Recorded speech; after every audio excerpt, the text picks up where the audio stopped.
Good evening, everybody. This is DadPooL's Discussions.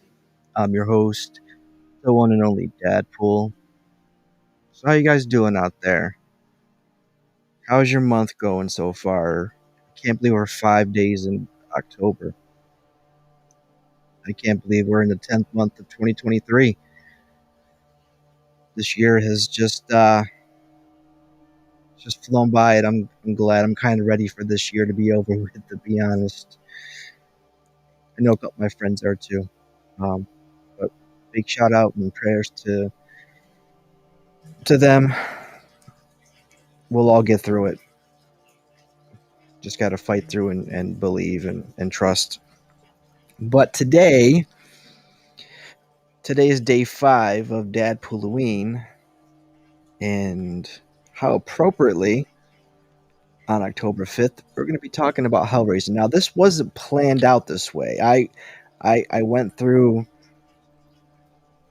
and picked a bunch of movies that I'm going to watch each day, and just so happened that today was Hellraiser, which also coincidentally is Clive Barker's birthday. So happy birthday, Clive! Um, we love you. We love your mind.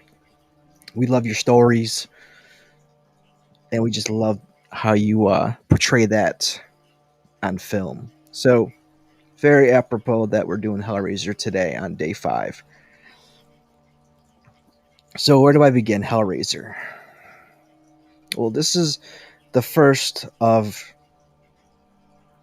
11 movies that have come out under the Hellraiser name. Uh, we had the remake. It came out in 2022, or the re-envisioning, which kind of stuck true more to the comic book. We had the priestess instead of the priest. Um, I enjoyed that Hellraiser, but obviously, Hellraiser 1, 1987, is what started it all off. It's based on Clive Barker's novella, The Hellbound Heart, which, if you guys don't have that, I recommend getting. I actually picked up a copy of this probably 7, 8 years ago at Ollie's Bargain Bin. They had a whole bunch of uh, like horror themed books. So definitely, you may be able to score it again. It may still be there, but they had a lot of the Clive Barker tales there. So definitely check that out. But yeah, it's based on his novella, The Hellbound Heart. It's definitely a cult classic in the horror genre. It tells a story of Frank Cotton, Uncle Frank, played by Sean, I believe his name is Sean Chapman. So Uncle Frank gets this box in Morocco. He purchases this puzzle box, which let's see if I can pull up a picture of it right here. Has this puzzle box right here, which once it's solved, it's said to summon beings who will give pleasure, ecstasy, eternally, and just horrifically. I guess you think you're getting one thing, but trust it goes sideways. Upon purchasing the box, he's told by the salesman, who was played by James Hong, that take it, it's yours. It always was. So he returns home. Frank attempts to solve the box in his attic. He's shifting the different pieces of the box, and then all of a sudden, the lights start engulfing the room. Hooks are shooting out of the box, and then they're attaching to Frank's skin and rips him up. Just totally rips him apart. Uh, with him laying there in the pieces, a tall figure appears. It looks at looks at Frank, and then closes the puzzle box. The room returns to looking as if nothing happened. And that was it. And then we pan to sometime later when we see Andrew Robinson's character, Larry, which is Frank's brother, and then his wife, Julia, played by Claire Higgins. They go look at the house. A while ago, Julia had a romantic encounter with Frank, but she ultimately married Larry. The house is a mess. There's maggots in the kitchen. Rooms are trash. Larry just thinks that Frank just took off and ran off like usual. And then the phone rings, and we get introduced to Christy, played by Ashley Lawrence. Larry tries to get Christy to come see the house. Julia's looking around, finds pictures of Frank and other women. And then Julia pockets one of those pictures because she's obviously still infatuated with Frank. And goes back to Larry and says, we'll get the house. I think we'll move in on Sunday. How about we move in on Sunday? Something like, I'm paraphrasing. Then Sunday came. The moving men and Larry were bringing in a heavy mattress into the house. And then Julie is unpacking stuff in her room.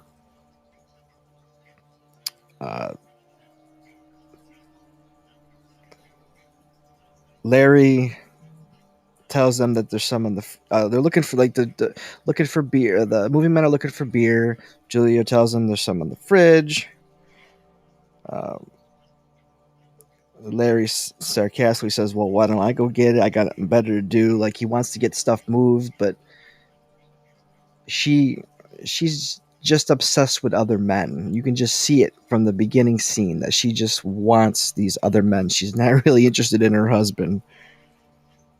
As she's walking away, the men are kind of staring at her in a kind of a weird sexual way. So Christy's walking to the house to have a look. She greets Larry. Larry tells her to be nice to Julia because she hates moving. Christy goes and makes some coffee in the kitchen, and Julia is looking at a photo of Frank, and water starts spilling in the tap as she's rehashing her old flame with Frank, where it was raining out and Frank asked for a towel. One thing leads to another. Frank and Julia have their encounter.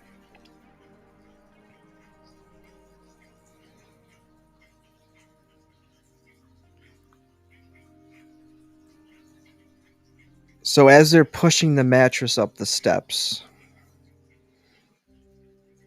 Larry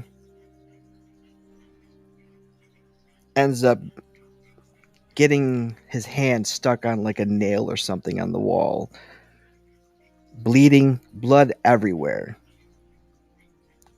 Dripping from his hand, goes to see where Julie is, and she's in the attic. Blood's dripping on the floor, and it kind of gives you a brief foreshadowing of what's to come and why that blood is so important to moving the story along. And the result of that blood is a reincarnation of Uncle Frank. That blood seeps into the floorboards, and on the other side is like the remains of what was once Frank. So the blood brings him back. It's this really cool transformation scene. Again, another transformation theme where it makes him semi-whole to the point. I mean, no skin, but Frank has his body somewhat back. Uh, in order for Frank to come back, he needs more blood. He needs more kills. He needs that life force we call blood to bring his life back and become whole again. So Julia agrees to help him because, she's still infatuated. She's 100% in love with him. We get to see Frank, and this is the way it looks like, just about whole after she brings home a few unlucky men.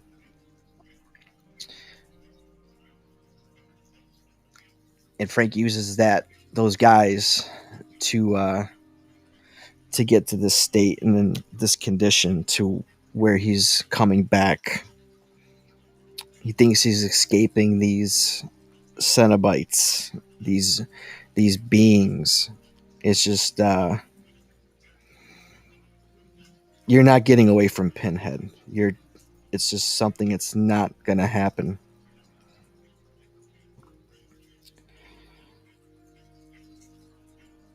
So eventually, Uncle Frank kills Larry, takes over his persona,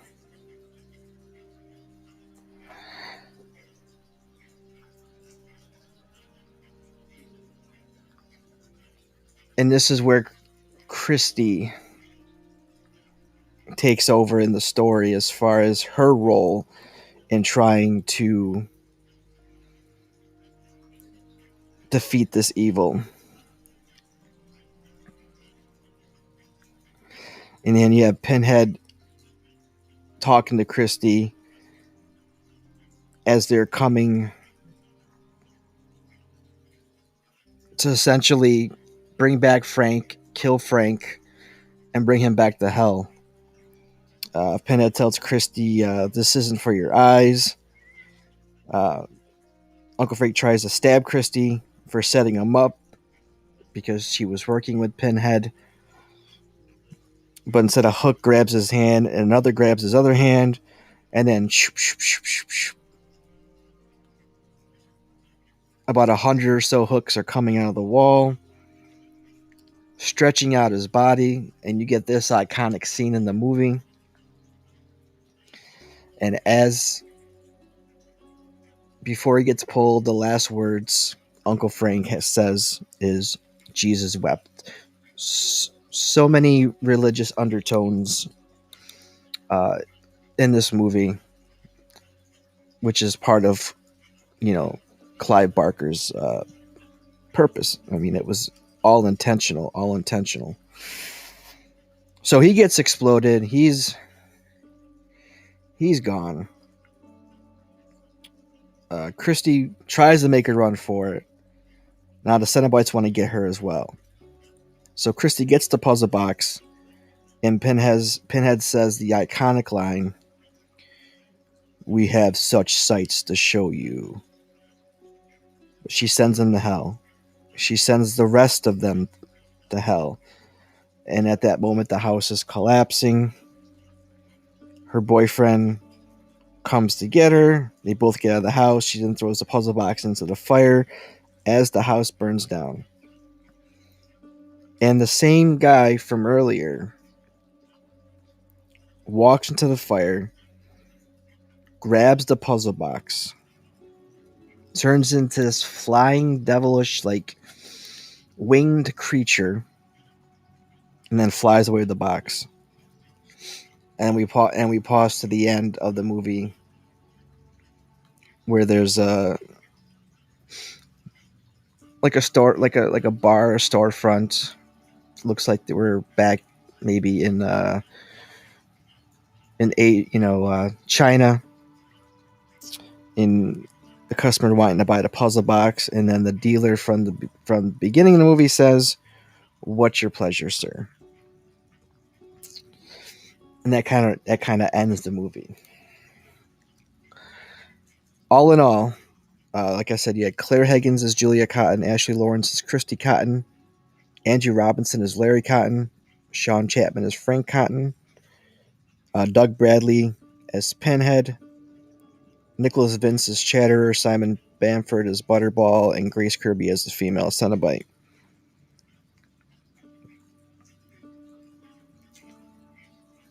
This the characterizations in Hellraisers, they're complex, they're morally ambiguous. Frank is a hedonistic and morally bankrupt character, while Julia's transformation from a seemingly ordinary woman to a cold and ruthless accomplice is compelling. Christy, she's the moral center, and she's all, like I said, she's caught in all this web of horror as she confronts the Cenobites and tries to save herself and her family. So she kind of got forced into this situation. The visual, practical effects, especially the design of the Cenobites, are iconic. Pinhead, with his distinctive pins in his head and eloquent demeanor, has become one of horror cinema's most recognizable figures. Uh, the gruesome makeup and gore effects add to the film's disturbing atmosphere. And speaking of atmosphere and direction, Clive Barker, who again I said in the beginning, wrote the novella *The Hellbound Heart*, on which this film is based, demonstrates his talent for creating a dark and atmospheric world. The film's settings, from the eerie and labyrinth house to the hellish dimension of the Cenobites, contribute to an unsettling and nightmarish atmosphere. Uh, Hellraiser maintains a steady pace, gradually building tension as the story unfolds. The film successfully combines moments of intense horror and gore with quieter, character-driven scenes, creating a well-rounded narrative. And like I said, Hellraiser spawned numerous sequels, comic books, and has a huge dedicated fan base. It's celebrated for its audacious and original approach to horror, as well as its willingness to push the boundaries of cinematic terror. Pinhead has truly become a horror icon. But Hellraiser is not for the faint of heart. It delves into extreme themes of pleasure, pain, the human psyche, and religion. It's a film that challenges conventional horror tropes, offering a disturbing and thought-provoking experience that continues to captivate and horrify audiences, even decades after its release. It's almost 40 years. It's 37 years since the release. But yeah, it's like I said, it spawned some great sequels and spawned some not so great sequels. We've had some where Doug Bradley was not Pinhead, but for the most part, he played the character throughout. He's one of the long-lasting horror icons. He's right up there with Freddy, Jason, Michael, Leatherface, uh, as the generation that started the horror slasher. Now we're gonna hopefully transition and stop, and maybe hopefully Hollywood could stop doing remakes and create a new age of slashers. You know, we have Art the Clown. You can kind of throw Victor Crowley maybe in there. I know he's had 4 or 5 films, so, or 3 films. Maybe throw him on the slasher, but we definitely, Hollywood definitely needs to build a new group, a new team. I think remaking and re-envisioning is getting stale, and it's eventually going to hurt the fan. As much as the fan base wants to see fresh new takes, on the characters, I think we can appreciate a new character altogether. And that's where I say Blumhouse and James Wan are the two to hopefully reinvigorate the horror scene, along with a lot of independent filmmakers. I mean, we have Thanksgiving coming up, which should be pretty interesting, and I'll probably review that during November. Um, but yeah, let's get some new takes on horror. We love the old. We appreciate this movie. It's groundbreaking. It obviously laid the path for the horror genre to grow. Um, but yeah, let's move on. Let's create some new characters, and let these characters just let them, so to speak, die and not be tarnished. But what do you guys think? What's your thoughts on Hellraiser? What's your thoughts on the series as a whole? Which one's your favorite? Which one is your least favorite? Did you guys see the remake? Are you a fan of remakes? Let me know in the comments. So now I'll take this time to let you guys know another thing I'm doing during this month and going forward for my reviews. If there's a movie that you absolutely love, or even a movie that you absolutely can't stand and hate, let me know what that is. Tell me why you like it or don't like it. I'll do a personalized review of that movie, and I'll promote your social medias, your channels, your podcasts, whatever projects you have. I'll add that to the video. We have one so far, and it'll be coming out in the next couple days. So be on the lookout for that. I'm not going to spoil what it is. But yeah, get at me. And then also we got coming up in Christmas. We'll be doing the 25 days of Christmas horror, where essentially it's going to be similar to the 31 days of horror, but we're going to do Christmas themed slasher movies. So again, if there's a Christmas movie that you love or hate that's got some horror elements to it, let me know. Let me know what that is, and I'll again do a review for you.